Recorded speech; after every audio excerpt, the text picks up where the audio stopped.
Welcome all, where the curriculum of the mystery schools is not mysterious anymore. Welcome to Book Study 31 of Unfolding Consciousness by Dr. Eddie Villamoria. We're continuing our Death is Transition series. I love this so much. This is a powerful chapter. Today we're looking at the scientific confirmation and validation of the ancient teachings or occult science on near-death and after-death states, with Eddie's official title here being Mounting Scientific Corroboration of the Occult Doctrine on Near-Death and Post-Mortem States. Remember, Eddie is coming here. He'll be our guest. He's going to be staying downstairs in our B&B. And real quick, as you look around the house and these different shots on the book studies, this room is set in the year 1714.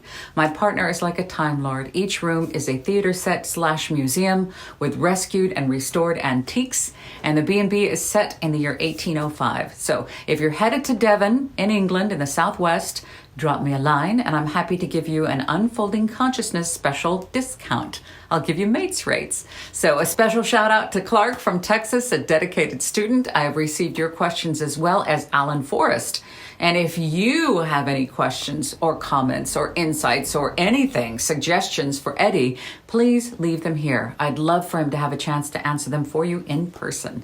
It is important to remember that what is in Unfolding Consciousness did not originate with Eddie. He did not come up with this stuff. He did not come up with what is in this book. He has researched, referenced, written, compiled, and completely spelled them out in brave and daring depth. So this is not about selling these books. It's not. This is about getting the teachings, these ancient teachings, out into the world of today where they are so desperately needed, and not in the form of a religion or a church or society, God forbid, or an organization, but simply so you can study and apply in your free time and at your leisure. These lessons will always be free. So please, if you are gaining anything from them at all, anything, I humbly ask you, please like, subscribe, comment, and share. It changes the algorithm and gets these teachings out into the world. So I need your help, please. Again, this is not about me. It's not about Eddie.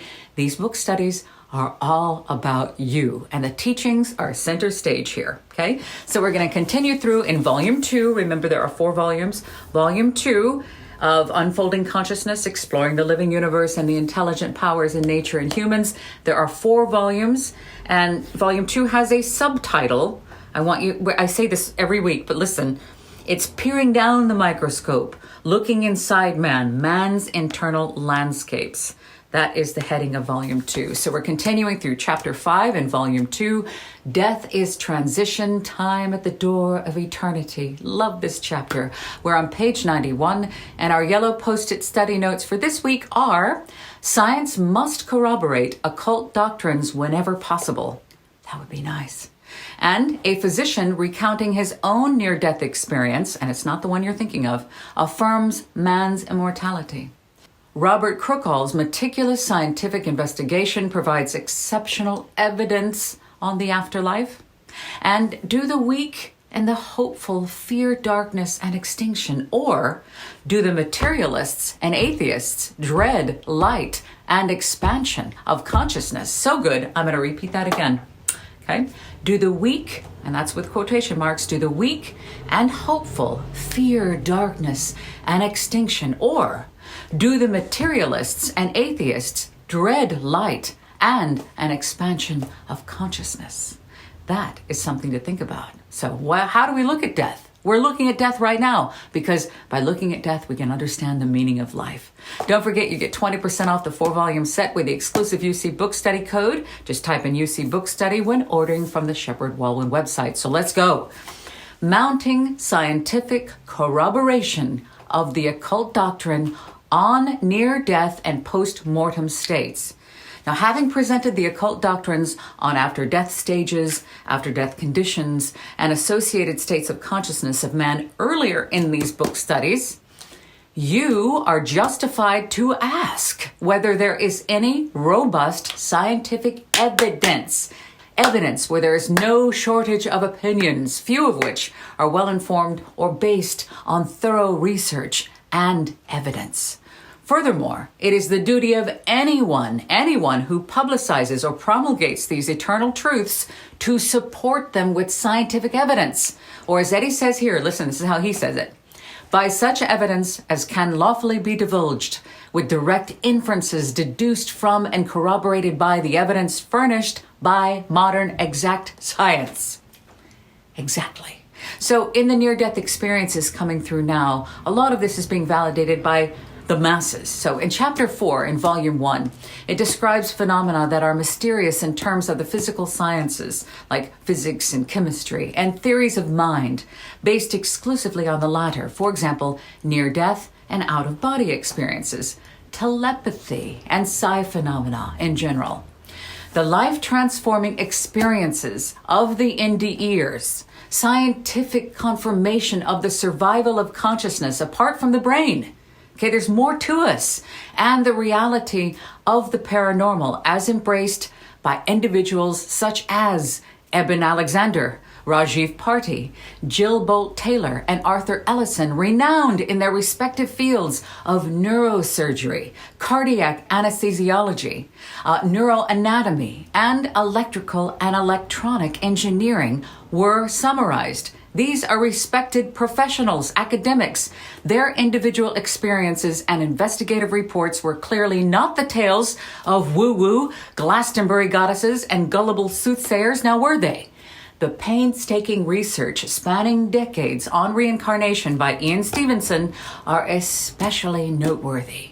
The following sections take this subject a little bit further, focusing on the evidence, on the hard, cold evidence from scientific investigations into death as transition, involving the sequence of near-death and afterlife stages and associated states of consciousness. But if we are to show how science has validated some of the occult principles on death as transition described in this chapter, then such evidence had better come from scientists exceptionally qualified to scrutinize and evaluate colossal masses of data impartially. As with the scientists we just mentioned, this is also the case with those physicians and scientists who have investigated the transitional state between life and the afterlife. There is a state that they've been studying between life and the afterlife. There is evidence for this. The case of Dr. Wiltz. I want to say Wiltsy, but I'm saying Wiltz. He was a physician from Skiddy, Kansas, suffering from acute typhoid fever. It's well documented, and we have a summarized account coming up in this book study in the form of an excerpt from Human Personality and Its Survival of Bodily Death by the English-born Frederick W.H. Myers, who was a poet, a philologist, and a classical scholar who taught at Trinity College, Cambridge. And from there, he turned to the scientific investigation of spiritualism and all of its related phenomena. In 1882, he became a principal founder for the Society of Psychical Research. So he says here's the excerpt. Although I was pulseless for about 4 hours, this state of apparent death lasted only about half an hour. I lost, I believe, all power of thought or knowledge of existence in absolute unconsciousness. Of course, I need not guess at the time so lost, as in such a state a minute would appear as 1,000 years. I came again into a state of conscious existence, and I discovered that I was still in the body. But the body and I had no longer any interest in common. I looked in astonishment and joy for the first time upon myself, the me, the real ego, while the not me closed it upon all sides like a sepulchre of clay. I am about to get out of the body. I watched the interesting process of the separation of soul and body, and by some power apparently not my own, the ego was rocked to and fro laterally as a cradle is rocked, by which process its connection with the tissues of the body was broken up. I began slowly to retreat from the feet towards the head as a rubber cord shortens. As I emerged from the head, a lot of NDEers say this, they leave from the head. I floated up and down laterally like a soap bubble attached to the bowl of a pipe until I at last broke free from the body and fell lightly to the floor, where I rose slowly and expanded into the full stature of a man. I seemed to be translucent, of a bluish cast, and perfectly naked. Dr. Wiltz's experience would seem to corroborate many of the details put forth earlier in this chapter, addressing the intermediate state between physical death and immediately after. In addition, his experience of the relative nature of time lines up with Eddie's earlier remarks on this matter, and tying in the ancient teachings, they all say the same thing. In conclusion, the overriding message of this qualified physician is, I learned that the epidermis was the outside boundary of the ultimate tissues, so to speak, of the soul. I realized my condition and reasoned calmly thus. And Eddie emphasizes here, he says, I have died, as men term death, and yet I am as much of a man as ever. So I love that. Let's say that again. I have died as men term death, and yet I am as much a man as ever. Next up, psychic communications, the evidence. The British scientist Dr. Robert Crookall, qualified in chemistry, botany, and psychology, rose to the rank of principal geologist at Her Majesty, His Majesty's HM Geological Survey. So I'm trying to think, which one was it? London. He resigned from his geological work in order to devote the rest of his life to psychological studies and psychic investigations. Love that. In that capacity, he was a member of the Society for Psychical Research, an honorary member of the American Society for Psychical Research, and other similar organizations. So, in his meticulously compiled volume, it's called The Supreme Adventure, Analysis of Psychic Communications, Dr. Robert Crookall has sifted through the vast literature of the subject with exceptional thoroughness and brought together from a great many different sources, similar to what Eddie's doing here, what appear to be personal testimonies of experiences of death and survival after death. Taken together, they form an impressive body of evidence on a topic which, to reiterate, strong opinions have frequently expressed, but objective evidence is seldom considered, particularly by those scientists who belittle and condemn such evidence out and out, what they theoretically presume to be true, because they don't want to look outside of it. Crookall maintained that by analyzing the reports of numerous psychic communications from mediums, many examples of which are cited in the Supreme Adventure, it is possible to penetrate the veil that obscures death and the immediate hereafter. It is possible. Such analysis not only indicates survival, but also provide the means by which it is possible to envision the general conditions under which survival is possible, namely the various stages and states of consciousness, thus enabling an understanding of why certain experiences take place at certain stages in the process of leaving the body or disembodiment. Accordingly, the evidence in Crookall's book is structured in 3 parts. It's followed by conclusions and 6 supporting appendices.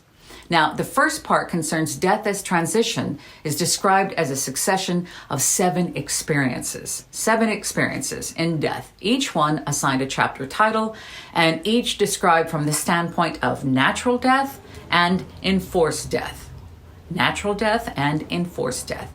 The names assigned to these experiences are very revealing. Number 1 is the call to death, it's time. A review of the past life is number 2. 3 is the shedding of the body. 4, the sleep. 5, the awakening. 6, the judgment. And 7, the assignment.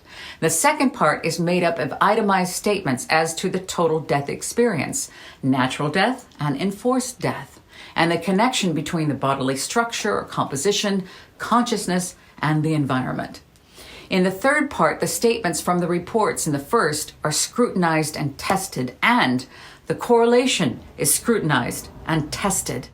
The conclusions in Crookall's book, again, The Supreme Adventure, discuss the consistency and inherent probability of communications, a basic conception in communications, the harmony of the several lines of approach, and the nature of communicators for psychic communication.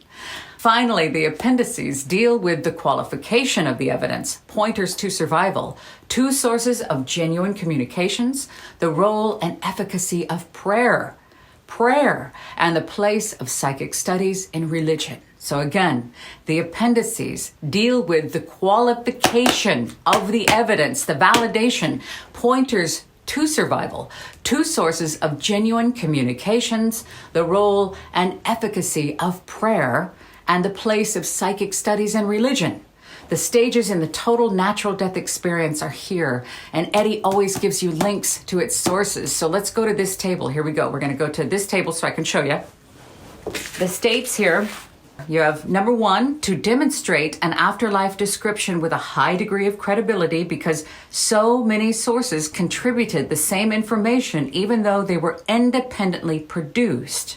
Number 2, the second stage here, provides strong evidence for the existence of an afterlife for the same reason.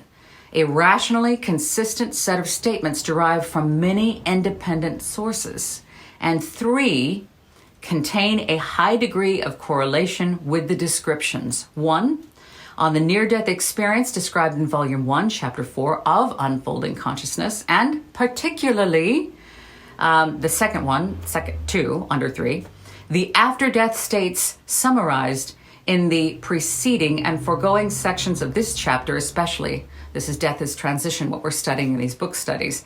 The first stage pertaining to the dying process and post-mortem consciousness.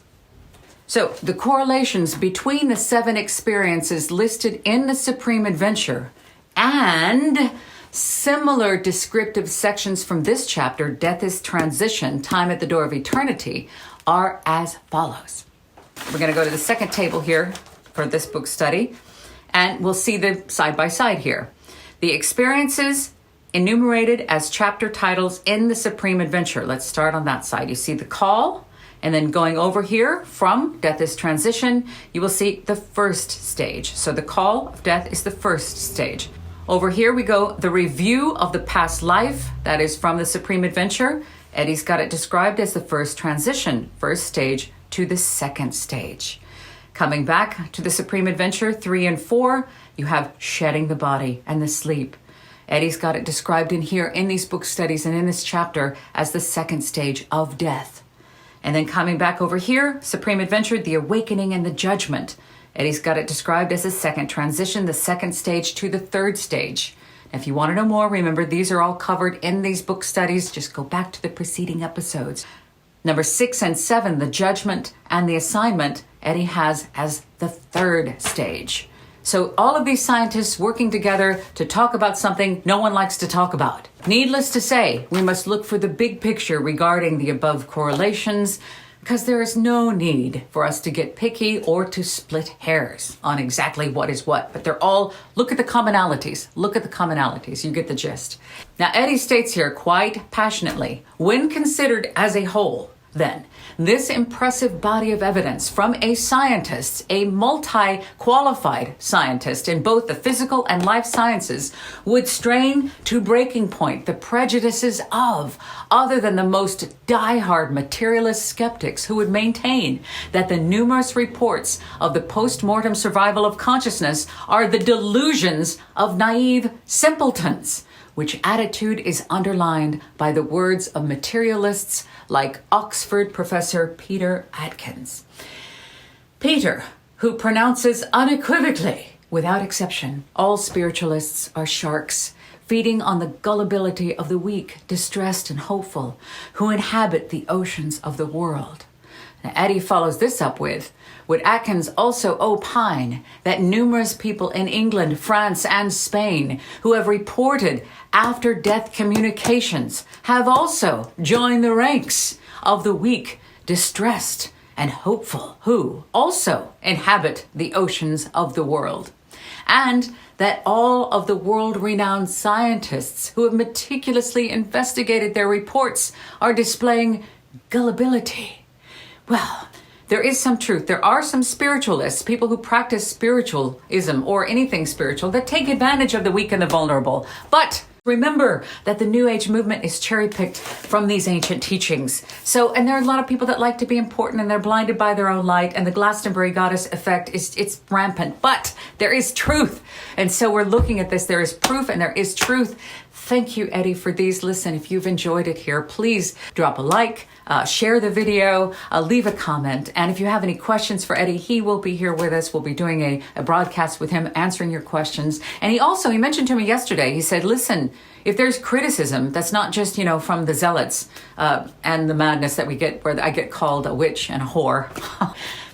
That doesn't matter. But anyway, if there's genuine criticism, he's welcome. He likes that. So if you have a comment, a question, or criticism, please share it and we'll address it right here. Remember, ebook versions are on the way. I just proofed one with him yesterday. It's so exciting to see it in the Kindle app. They're coming out. They're going to be very affordable for you. Audio versions are on the way. And remember, if you would like to have a copy of these hardback books for a library or your library, just use the UC Book Study discount code at the Shepherd Wellman website and you can get them there. I love you so much. It's been wonderful being here with you. And there is proof. There is hope for the future.